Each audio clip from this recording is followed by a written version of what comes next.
Hi, and welcome to the Video Essay Podcast. I'm Kevin B. Lee. Normally, you'd be hearing the voice of the producer and host of this podcast, the one and only Will DeGravio, but I wanted to introduce this conversation because I found it quite provocative.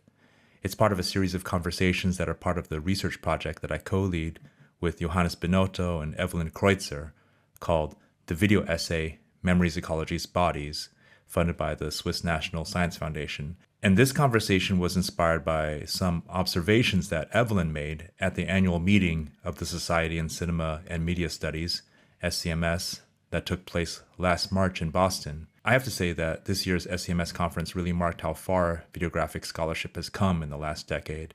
I think there were 6 or 7 panels and workshops related to video essays. 10 years ago, I'm not even sure that if there were any panels on video essays, maybe one at most. Evelyn was on one for the In Transition Journal, which celebrated its 10th anniversary. And In Transition has been a major force in establishing video as a legitimate scholarly practice in a field that's long been dominated by text-based scholarship. It's been nothing short of revolutionary.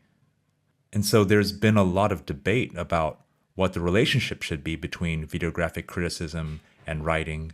It's a debate that In Transition has played a major role in facilitating by implementing written creator statements and peer reviews to establish academic standards for evaluating videographic work.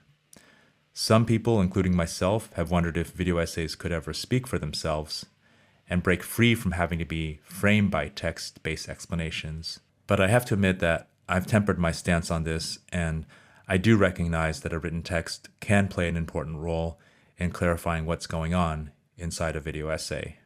Okay, that's fine.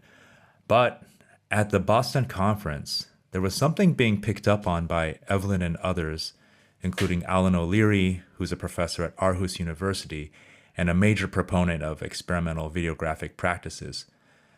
They both observed that at some of these panels on video essays, there would be references to texts from other areas of film studies, texts on feminist film studies, texts on genre film studies, texts on global film studies, and so on.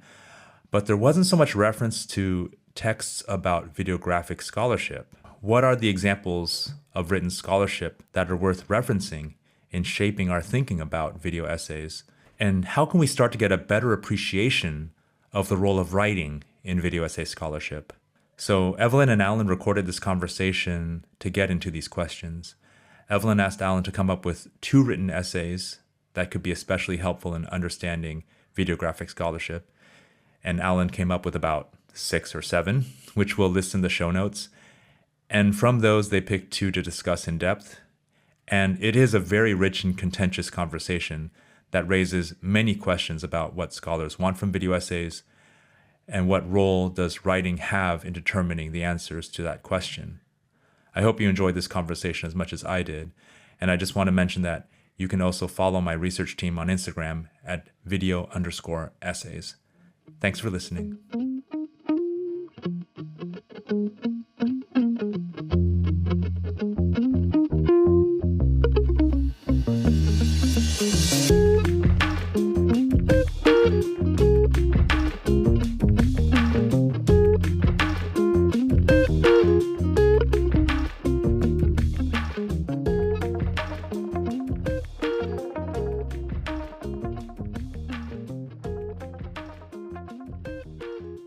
Well, Alan, I was excited to invite you to have this conversation because we had a few chats at the SCMS conference in Boston a few months ago, and we went to a lot of panels on videographic work, video essays, and I think this was really an explosion of video essay focused panels at SCMS, which is really great to see how that subfield is blowing up within the scope of this major big conference. And one of the things that kept coming up for you especially, but something that I was concerned with as well, is that we don't do enough, or I think we could do more in terms of integrating the written scholarship that has come out of the video essay community about videographic work into conference presentations and into our ongoing discourse. There's really a at this point, there's a canon of literature by video essay scholars about the video essay. And I think it's a really good time to check in about where that written scholarship stands and how we might trace the development of video essay work in film studies over the last few years based on the written scholarship that has come out of it. And I asked you to suggest 2 texts that you would like to talk about. And you picked Alison Dufresne's The Critical Supercut, A Scholarly Approach to a Fanish Practice, which appeared in the Cinephile special issue in 2020. And Miklos Kiss's What's the Deal with the Academic and Videographic Criticism, which appeared in the videography blog of the Zeitschrift für Medienwissenschaft this year. So we have 4 years in between those 2 publications. And I think that's also a great frame of reference to talk a little bit about how the discourse in video essay scholarship has shifted over those 4 years, if it has. So before we get into the discussion, I would just ask you to briefly introduce those 2 pieces and why you picked them. Well, I mean, first of all, I want to repeat or echo what you've just said about my sense, and I think that you shared it in the SCMS, that, the quality of the videographic panels, the work that was being shown was good, was very good in many cases. And it was very exciting to be following this strand within the conference. But it was surprising that people, as you say, weren't drawing on I won't say the canon, but the corpus of scholarship about videographic criticism and the kind of meta-reflections, the theoretical reflections about the kind of work that we do. Because there are some great pieces out there, and there is by now quite a lot of work that also takes place in, the creator statements or the companion articles that makers have composed to accompany. And this is actually the whole question of the companion article or the creator statement is something we'll come back to, I think, in relation to both of the pieces today. But there's a very interesting body corpus of reflections out there that people weren't drawing on explicitly, at least in the SCMS panels. That did surprise me. And it was odd to hear other theory from outside videographic criticism or the discourse around it being drawn upon to deal with issues that had actually been directly addressed within the body of scholarship about videographic criticism. For example, the question of the performative was one that struck me. So that's why actually you invited me to choose 2 articles, and of course I immediately chose, I think, 6 or 7, and sorry about that. But I think I might mention them because I think the fact that we narrowed it down to these 2, not so much as representative, but as particularly potent examples of a strand of the thinking is kind of interesting. I suggested that we might talk about what I think is a great piece of work in Ian Garwood's From Video Essay to Videographic Monograph, Indie Vinyl as Academic Book, which is a piece I reread regularly because it's just so incredibly rich, which I think came out in 2020 in Nexus. Then there's several pieces from the Cinephile special issue from 2020, even though I think it actually came out the following year. It's the Cinephile's special issue on the scholarly video essay. There's the one you mentioned, Alison Dufresne's Critical Supercut, a scholarly approach to a Fanish practice, which we'll just describe at greater length. But also a short article called Seeking a Cure for Cinephilia by Susan Harewood, and a more recent piece again from ZFM, which you may have edited, this one, Canon and Catalyst in Video Essays, and they're kind of a pair. I also thought that a piece by Miklos Kiss, again, from the Cinephile special issue called Videographic Criticism in the Classroom, Research Method and Communication Mode in Scholarly Practice, which is a kind of precursor, a slightly more, if I can put it like this, sober precursor to the ZFN piece, What's the Deal with the Academic in Videographic Criticism. And then finally, something that's very different from all of these, which we might have talked about, was Johannes Binotto's In Lag of Knowledge, the video essay as parapraxis, which I find a very seductive statement of a poetics that I might aspire to share as well. But I chose the two, you rightly said to me, come on, Alan, choose the two that we're going to talk about. And I chose these two, The Critical Supercut by Alison Dufresne and What's the Deal with the Academic in Videographic Criticism by Miklos Kiss, because I find very powerful statements of a particular ethos of scholarly video making that I suppose I don't share. So I particularly Alison's piece, I mean, it's from several years ago, as you said, is longer than Miklos's piece. It's also in a different mode. It's quite restrained, carefully argued. It's extremely rich and intelligent with a broad range of reference. And I reread it again, like I do the Ian Garwood article often, because I find it so useful to think with. The Miklos Kiss piece, What's the Deal with the Academic in Videographic Criticism, is, as I say, I think part of a similar strand from Alison's piece, in that it expresses, and it expresses an exasperation and is composed in a mode of kind of, if not hectoring, then certainly exasperation, about some of the positions that people, and we should declare an interest here, like yourself and myself, have articulated in print, and more broadly, some of the sorts of work that is made, which he characterized as poetic and so on. I like it because it's fun. I think it's a polemical and a provocative piece. It's a bit cranky, and I suppose to that extent, given that I'm perhaps a slight bit of a crank myself, I'm sympathetic with the tone and the mode. Even though I profoundly disagree, I think, with what Miklos is arguing here. So these are two articles then that are very different, but have certain things in common, both of which I enjoy reading because they help me to, I guess, hone my own perspective on the practice and on what I think the scholarly is, the academic is, in relation to the work that I do and in relation to the field.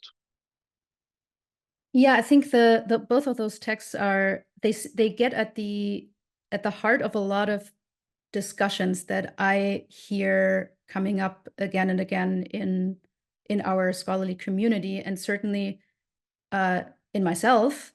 And both of them more or less begin by talking about the spectrum of academic versus non-academic, or scholarly versus popular, or scholarly versus fanish practice. These are, of course, multiple spectra, but they all kind of cluster around a single spectrum of scholarly or non-scholarly that we talk about almost obsessively, I think, in the video essay community. Certainly, I would say in part because a lot of us have anxieties around whether or not our work is scholarly or is academically valid, or will be seen as such by other people in this community or outside of this community in our field. And yet I was curious to reread those texts and find that anxiety still so prevalent, because even though we talk about it a lot, I myself have kind of just accepted that that's a tension I won't be able to solve for myself or for others. And maybe it's just easier to not worry as much about whether people will find my work scholarly or not, as long as I hold a scholarly position. I will position myself as a scholar. I'm in line with what Katie Grand has said about this question for herself, which is, my work is scholarly because I am a scholar. It's often, in my opinion, it's often the institutional context of production, of circulation of our work that determines whether or not something tends to be considered scholarly or not, or tends to be considered artistic or not. Personally, I don't really think those two terms should be mutually exclusive anyway. So I've tried to distance myself from that tension at that conversation a little bit in the recent past. And yet I see it coming up again and again. And in that way, I found it quite interesting to read those two texts again that came out 4 years apart, which in this particular subfield is quite a long time, and a lot of production, a lot of scholarship has happened in the meantime. So it's interesting that it still shines through in this way. And yet I find it quite difficult, actually, even though I have also read both of those texts multiple times, I find it quite difficult to fully clearly locate where those two authors actually stand in this debate. I think both of them, or it's quite obvious that both of them are mindful and critical of expanding the academic label or the scholarly label too much, probably also specifically towards practitioners like myself who like to play around in the so-called poetic mode quite a bit and like to experiment, take experiments further away from a quote-unquote traditional explanatory argumentative essay. And yet both of them also make inclusive, open gestures towards those very practices in their texts. Alison Defren writes about the Fanish practices and what Fanish practices and scholarly practices have in common. And Miklos Kiss opens his text by saying, I'm not here to explain what the academic is. I'm actually here to question what the academic is, but then seems to actually reaffirm a relatively traditional understanding of the academic. So I always find myself going through these texts, kind of jumping back and forth and trying to figure out what the clear position is. And it's both of them are very evocative for me in that way. Well, I mean, the fact that these articles, as you say, were published 4 years apart is very interesting, because I think it suggests that we're in what anthropologists call a meta-social moment, in this case a kind of meta-academic moment, where because of the transition from one medium, prose, to the videographic, to the digital, the assumptions, the protocols, the standards, the conventions, and the rhetoric of scholarly practice has been raised up to view. It's held up to the light, or these things are held up to the light, and we're having to reconsider them. Anthropologists talk about this in relation to moments like carnival or initiation rites, where the conventions of a society, where its ordinary modes of existence and its practices are foregrounded and quizzed for that moment, and perhaps even inverted for that moment. And I think we're still in that extended metasocial moment in videographic practice. This is why, and Miklos Kiss mocks me for saying this, and mocks, I think, Catherine Grant for saying it, when she talks about an ontologically new scholarly form that the digital video essay might represent. And I've talked about a moment of paradigm shift where normal science has been suspended. Now, that might be an overstatement, but I do think there's a sense that we're in a moment where the paradigms are being quizzed. We might come out at the other side to another, or we will come out to at the other side to another version of normal science, where we have a shared set of assumptions, where we're kind of filling in, a bunch of outlines in a shared research program and so on. But for the moment, we don't share those things. So these articles, and perhaps this is why you feel that they're trying to tease out a position that they haven't quite worked out themselves yet, because we are thinking through this as a kind of videographic agonistic society. A whole bunch of practitioners, thinkers, writers about the practice who are trying to work out what that practice is and means and implies and can achieve. And we haven't figured that out yet.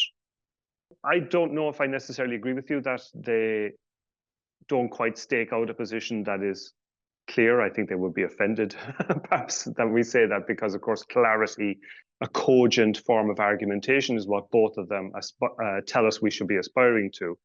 But I think there is a sense in which, they're part of an activity of thinking out loud and a durational act of thinking that has been going on now for some years and hasn't finished yet.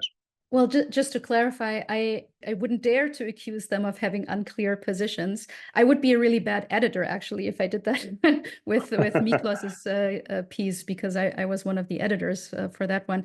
It's more working through my own confusions. It's not so much their positions. Actually, I think that has to do with a general blurriness around certain concepts and terms in our entire community, including the terms that tend to be placed on opposite ends of the spectrum. What really is art versus scholarship? It's such a fundamental question that comes up again and again, but I don't think we generally have a shared agreed definition of either of those terms that we can then take each other through discussions about, right? Like, and so I'm working through my own hesitations, confusions, agreements and disagreements when I read those texts. And to me, that makes them wonderfully evocative and also troubling because they appeal to my own insecurities and unclarities about what I do and what we do. Gotcha. I mean, this whole opposition between art, which we could gloss as, in both cases, as referring to method. So art not so much as a goal as a form of practice. In both cases, what they seem to want is that art should be subsidiary, or it should be prior to, but then tamed by or framed by at least scholarship or a perspective. So they each talk about artistic methods one way or another as part of the process, but they see, as it were, artistic form as being illegitimate when treated as academic work. There needs to be a further step, they seem to be saying, a particular sort of further step that needs to reframe what has gone so far and present it in, Alison talks about in sort of narrative terms, whereas, and both of them talk about arguments that need to be explicitly made and evidence explicitly offered and so on, and framed in such a way that they then can communicate. And here's where actually the essay that Miklos puts in the Cinephile special issue, where he makes this distinction between research method and communication mode. That's really key to him. And I think that's present also in the in Alison's article, where she talks about the supercut, or the use of database means, as she talks about them, database thinking, and the supercut has been the kind of quintessential example of this within Fanish, but then academic practice too, as something that ultimately is very useful and generative as part of a process, but then needs to be tamed or framed and represented in an appropriately, she would say essayistic, but she also explicitly says scholarly way, in order to be taken seriously as scholarship, as academic work. So I find that quite interesting and something they both share. For political reasons, as well as I suppose as epistemological ones, would want to resist that. Because of course, however we define it, art must have its own claims. I mean, they're also both very suspicious of what Alison, borrowing the term from the In Transition pages in which the journal describes what it hopes that videos will achieve. She talks about knowledge effect. In Transition doesn't terribly well define that, but I think it's related to what Miklos then talks in his piece as giving the labor of interpretation or of completing the argument to the reader or viewer. There's a lot going on there. I think we really, really need to interrogate what that might mean, because I think it's true. I mean, the work that I do, for example, and I think one of the weaknesses I have to say of Miklos's piece, because it is very posturing, it's very almost quixotic, as it says, provocative, is he doesn't analyze any video essays. It would be nice to get some examples of material that is plainly good, but that he doesn't like. That is an example of this mode that he's unsympathetic with, but obviously has certain demonstrable qualities. Something by yourself or by Catherine Grant would be very interesting to look at. Or I would propose to him, I would like him to engage with my men shouting, in which is very much uses supercut mechanisms, so the kind of thing that Alison Friend talks about in her article, but doesn't present its findings or its what is generated by these mechanisms in a conventional argumentative form. However, it does have a very precise form, and that very precise form has designs on its viewer. It's investigative in that I'm trying to find a form that will engage the viewer in a very active way through uses of repetition, through uses of callbacks and anticipation throughout the video. So there's a very careful composition at work that is intended to be rhetorically significant, but derives, if you like, from art methods. And I would like to see, people who dislike this sort of work to engage with the achievement of that.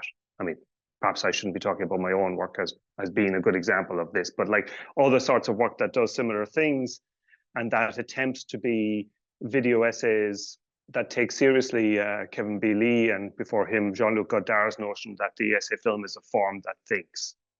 So how is the form thinking, and how is the achievement of form allowing a certain sort of experience of knowledge, let's call it that, on the part of the viewer?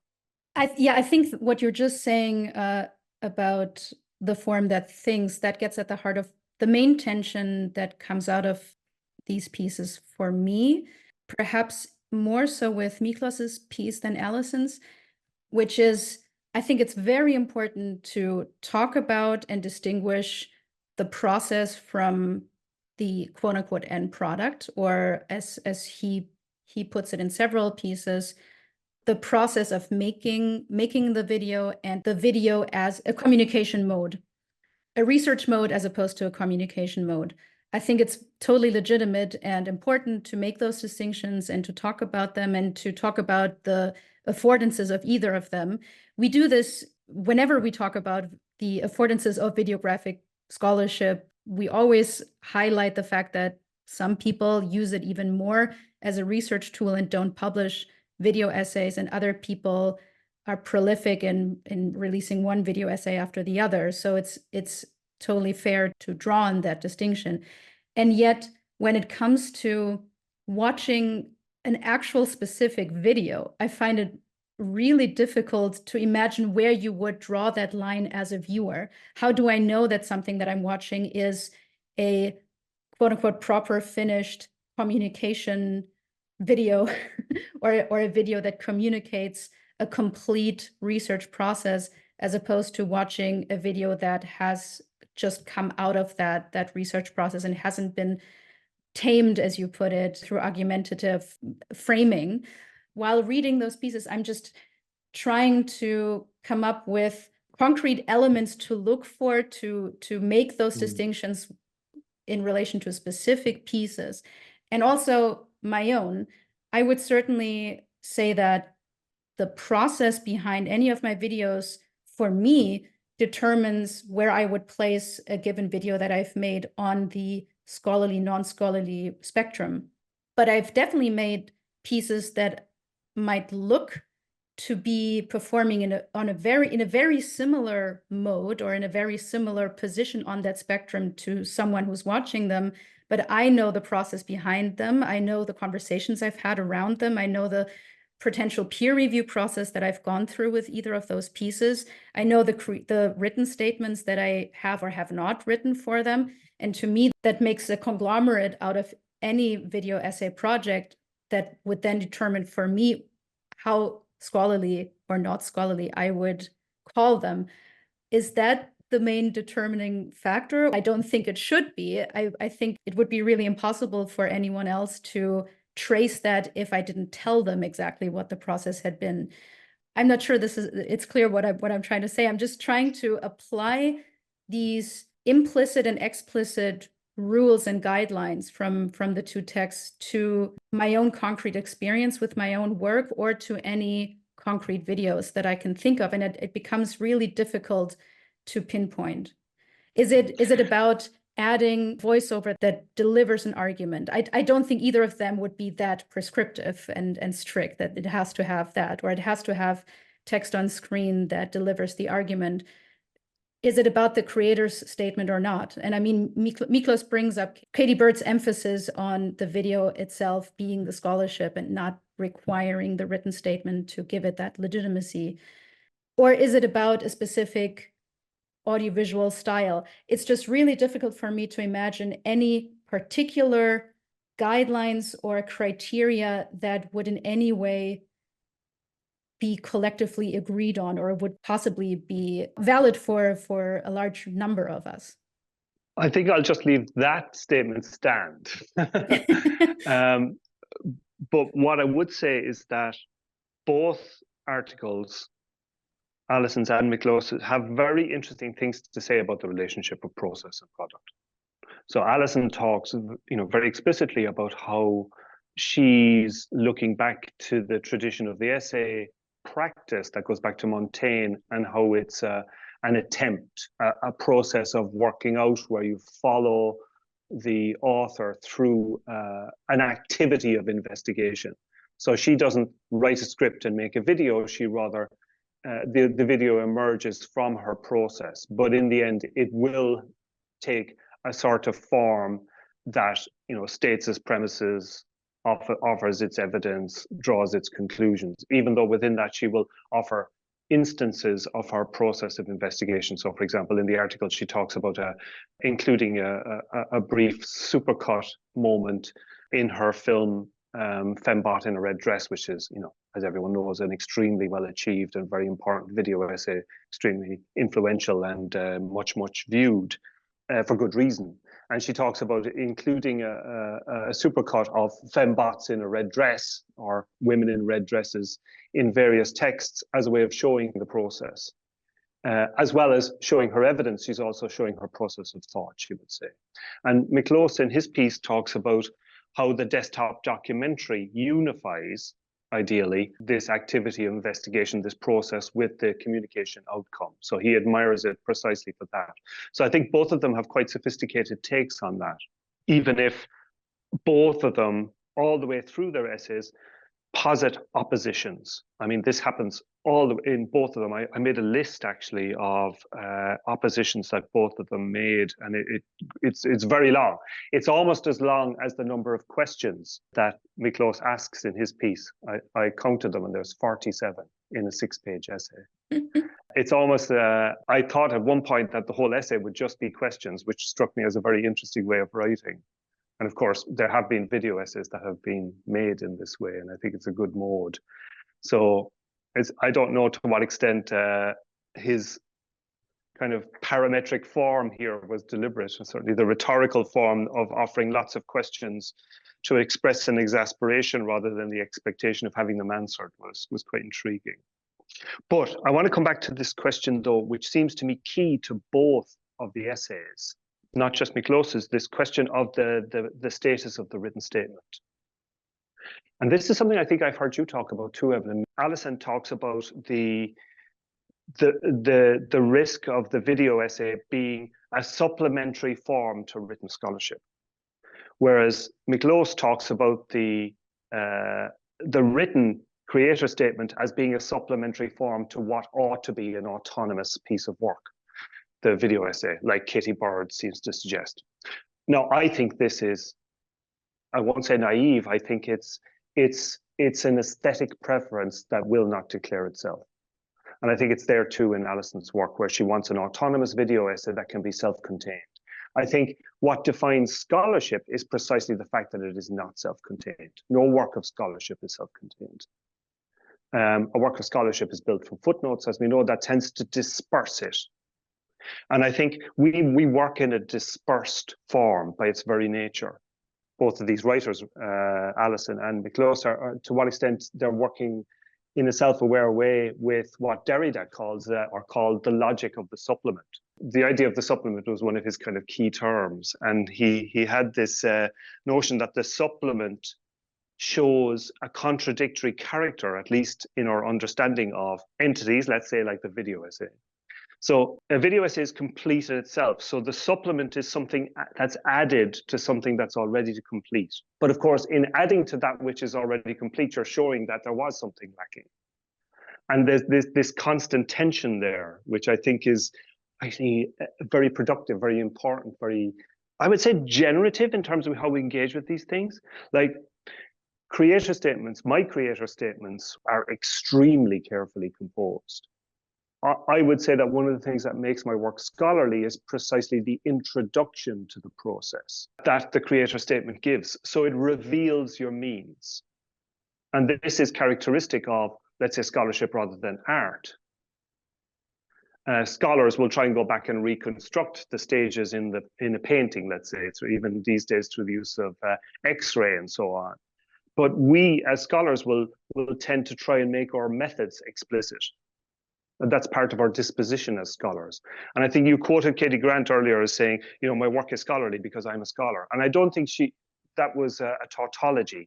I think it was saying that I have a particular disposition towards my objects of study that mean that I will eventually come to explicate my means, even if it's some years afterwards. I mean, Katie has this habit of doing a video essay, often incredibly well achieved, but then waiting some years to actually write the essay about it. And she will talk about how she would often have to wait, perhaps also in order to understand her own work. Personally, when I write my creator statements, I want to introduce, I want the reader/viewer into my own process in such a way that they can offer some sort of judgment of the utility of that process and adopt it.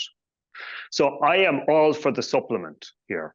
And I think that this quest that Miklos has repeated several times, and Alison in various articles, and Alison talks about in her critical supercut article, for an autonomous video essay, I think it's a false goal. And I think it's actually an aesthetic rather than an epistemological preference. I think it's to do with notions of the organic. And here again is where their oppositions between art and academic work kind of falls down. It goes back to the notion of the art object as organic whole. I think we make inorganic objects. And I think they're dispersive, you know, they point in multiple directions rather than being hermetically sealed in themselves. What you just said made some things a bit more clear to me that I phrased less clearly and incoherently before, which is this question of interpretation that is key to me and that I think is not fully developed or considered in those two pieces. This subjectivity of interpretation as part of the process. When we talk about process, we usually mean the research process, the things that the researcher brings to the table of a given video essay. And that's how I understand Katie Grant's statement that her work is scholarly because she is a scholar, meaning her work will be scholarly informed because it's her work, whether it makes it explicit and puts the arguments out there or it's more implicit. And that's how I would view my approach to the poetic mode as well. I never make a video without thinking about it with my brain, which is scholarly trained and scholarly informed and comes with a specific mindset that I bring to the table. But in all of this focus on the process, which then leads to the video essay output or the communication of research or the potentially self-contained or supplemented video essay. And I would actually also question this idea that in traditional scholarship, we are transparent about our research method. I think there's a lot of fake transparency and a lot of certainly a lot of self-aggrandizing going on in all of our written scholarship. I mean, how often do we pretend to have read or understood an entire piece by including it in a footnote, and we actually have a very vague sense of what we mean? I mean, let's at least be honest about that aspect of it too. Written scholarship is a highly coded, highly performative, highly exclusive, privilege-filled disposition anyway. But in all of that, we don't give enough attention to the third part of this process between research, video essay output, and now the third thing, which is interpretation. There's someone who will watch it and interpret it, and that's a process in and of itself as well. And this is where scholarship comes into being. Scholarship doesn't exist or is meaningless if it's only in the maker's mind, in my opinion. I think some people would disagree even with that. But if we talk about communication here, you need several players. You need at least two players here that communicate with each other.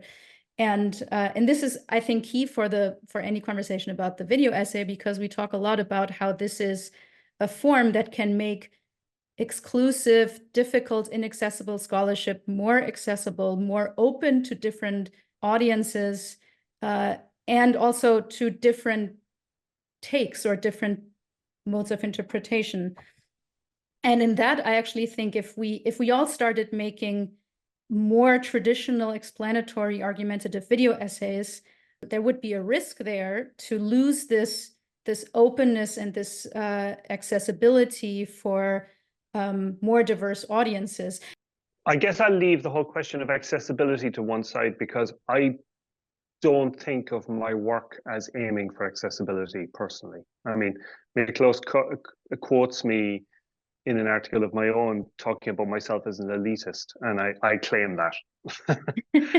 But much more important than that, I think, I don't mean in terms of the discourse at large, but in terms of the two articles here, or a significant point that both make, is how interpretation should not be left to the viewer. I mean, they're quite explicit about that. Alison talks about this whole notion of knowledge effect that is spoken about in the In Transition submission pages as being reliant on allowing the viewer to make the interpretation, and she considers this to be incorrect. She sees the duty of the academic or scholarly video essayist to have done the work of interpretation and to have presented that interpretation. Likewise, Miklos, and I think this is worth quoting actually, he says, videography without an explicit and clear critical intention, where the labor of producing the latter, that is to say the critical intention or interpretation, is outsourced to the viewer. He's talking about this in a critical way, so he describes this. And I think that's very interesting. So he talks about how we're not doing our work, we're not doing the labor if we haven't made this interpretation. Now, of course, you made a very important point about overstating transparency, and I think that's vital. The academic form of rhetoric is very performative in a way that it will often disavow and pretend to be purely an informational transaction, which is a term that Miklos uses in his piece. But I find this idea of the labor of providing interpretation kind of intriguing, because yes, there's work here that you're asking the viewer to do. And of course, we know that there's a long tradition in the theory of someone like Brecht or the Russian formalists and so on, who would say, actually, that's exactly the sort of labor that you should be asking a viewer or reader to do. But it's also what you're asking to be shared here. And this is what I want in my work. And I'd be interested to hear you actually talk about one of your own particular pieces about how you address it to a viewer and what you would hope the viewer, not that what they would get from it, but how they would engage with it. What is the particular mode of engagement? But for me, what I'm trying to do is to offer a kind of intellectual flirtation, I would say, where the viewer is invited into the fun of the work. And that fun can also often be kind of abrasive. You know, the Men Shouting video essay that I made, that I mentioned earlier, is an annoying video. You know, it's deliberately irritating at points to watch. And by the end of it, you should hope to be liberated from the world of these men that I've portrayed. But the act of giving meaning to the whole ought to be a fun one, where you're invited to share in the activity of making sense. yes, as a labor, as some work to be done, which will hopefully then be epistemologically and politically enabling in some way or empowering, but also a kind of a joyful one, a fun activity, a game, precisely, a playful activity. And I don't think we should apologize for that. Hmm. I also find the term intention very intriguing. Yes, it is. Because I think if we make it about scholarship needing to present explicitly a scholarly intention, that's a different way of phrasing it than saying an explicit scholarly question, interpretation, or argument. But at the same time, that makes it, again, that primes me to say, but how do we know what an explicit intention really is in a scholarly piece? I would claim that I had a strong scholarly intention behind everything that I've made. But I would also argue that whether or not you find it to be explicit in the given piece very much depends on how you view it and the context in which you view it and who you are. Actually, I was thinking of the video essay that I made with my colleague Noga Stiasny about Holocaust footage. It's called The Archival in Between. I would argue this is a highly scholarly informed video. Actually, I know it is a highly scholarly informed video because we spent a lot of time researching this footage, talking about it, bringing our different disciplinary perspectives into it, hers being art history, mine being film studies. And we wrote a lengthy article that is very much a classic scholarly article with lots of footnotes and quotations. For us, it was not just a stylistic and aesthetic question, but it was actually key to the ethics of the video and how we approached it, that we didn't present either an explicit single intention or argument or questions. And we've always, whenever we've shown this video in public, we've always said that the best kind of feedback that we could hope for is if you tell us that the video made you think, that it moved you in some way, but that it confused you as well, or that it leaves you wondering about what exactly it's trying to say. And in this context, and I think there are other contexts we could think about here, not presenting a definitive answer to me is the right ethical and aesthetic choice. That doesn't mean that it's not scholarly informed, but it means that to take out the single authority that we would present as makers, but instead to invite a sharing process and a communicative process between us and our viewers. That is the scholarly intention. And I'm not sure there's room for that idea of it in this line of argumentation. I think you're right. I think they would see you as not doing your job. But I mean, I'm really glad that you brought up that example, because it's obviously an extremely powerful argument in favor of a kind of ethics of epistemic opacity. And this is, I think, isn't it Edward Glissant talks about this? But other scholars too. I mean, in anthropology, for example, one of the principles they sometimes operate on is that you have to respect the invisibility of phenomena sometimes. So you have an obligation, an ethical one, not to explain sometimes. You simply have to accept the phenomenon because you're outside it, as perhaps an anthropologist coming from a different culture and so on. So I think these are very powerful ideas, actually, and it's the kind of thing I was trying to get at in my video essay, Nibbler Epistemics. You know, that's obviously related to this notion of epistemic opacity.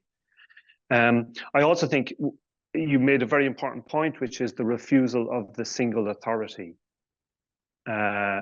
Yes, there are different reasons and different ways to do this, but I think it's exactly what Alison Dufresne thinks you shouldn't be doing.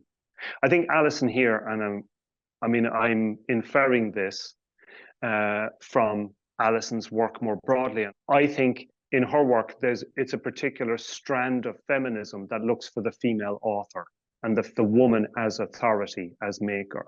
I mean, there's a kind of historical paradox here that, when second wave feminism was coming along, in the late 60s and 70s was also the moment that the death of the author was being declared by Foucault and Barthes.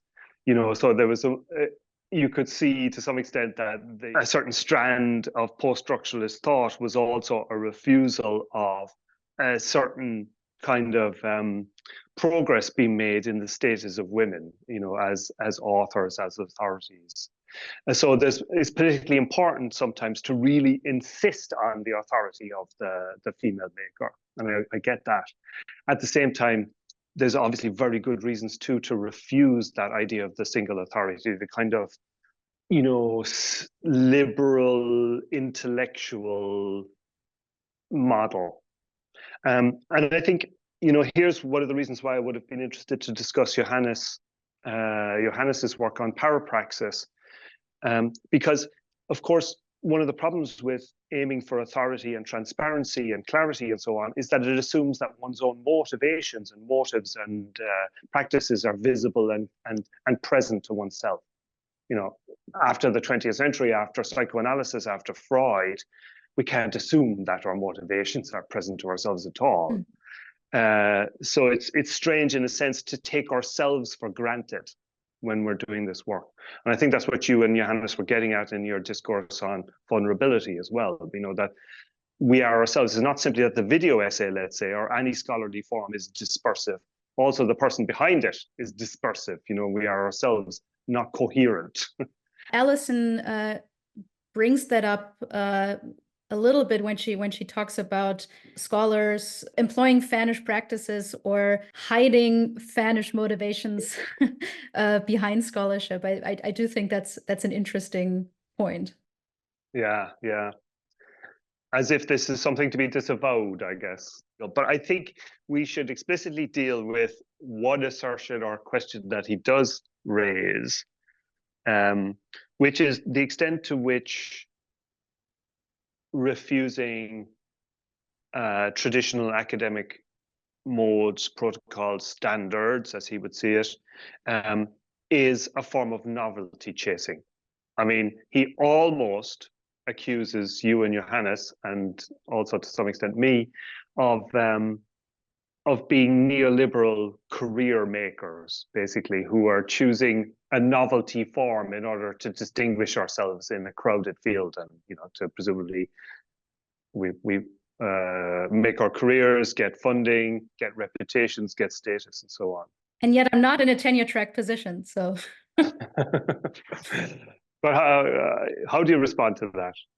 Is that what you're trying to do? Is that what I'm trying to do? Is that what Johannes is trying to do? Simply carve out a kind of a novelty niche for ourselves, rather than doing the hard labor, as Miklos would see it, of proper scholarly work? Well, first I'll say I didn't read it as strongly as a critique or a provocation in our direction as you did, though I think you can read it as such.